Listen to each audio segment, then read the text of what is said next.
Smart Ahmednagar news. Islampur तहसील कार्यालयाच्या आवारात बसवलेला डॉक्टर अण्णाभाऊ साठे यांचा पुतळा कायमस्वरूपी व्हावा यासाठी टक्कर मोर्चा काढण्यात आला।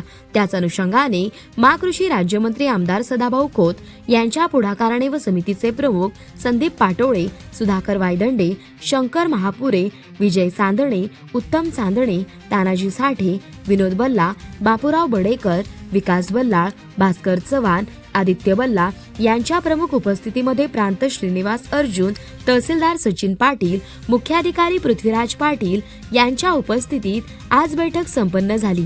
यावेळी पुतळा बसवलेल्या जागेसह शहरातील मध्यवर्ती ठिकाण असलेल्या जागेचा आपण विचार करू, 2च दिवसात सर्व माहिती गोळा करून कायमस्वरूपी पुतळा बसवण्यासाठी प्रस्ताव करून पुतळा सन्मानाने बसवू अशी सकारात्मक चर्चा करण्यात आली। चर्चा सकारात्मक झाली। मंत्रालयातील जे काही प्रोसेस लागेल ते मी स्वतःहून करतो असे आमदार सदाभाऊ खोत यांनी सांगितले। सर्व डॉक्युमेंट्स व जागा बघण्याचे प्रस्ताव तयार करण्याची जबाबदारी सीओ व प्रांत तहसीलदार यांच्याकडे असून इस्लामपूर येथे अण्णाभाऊ साठे यांचा पुतळा होणारच या विषयावरती खूप सुंदर अशी चर्चा करण्यात आली। 2 दिवसात पुढील प्रक्रियेसाठी बैठक होईल। प्रतिनिधी गणेश जेलकर।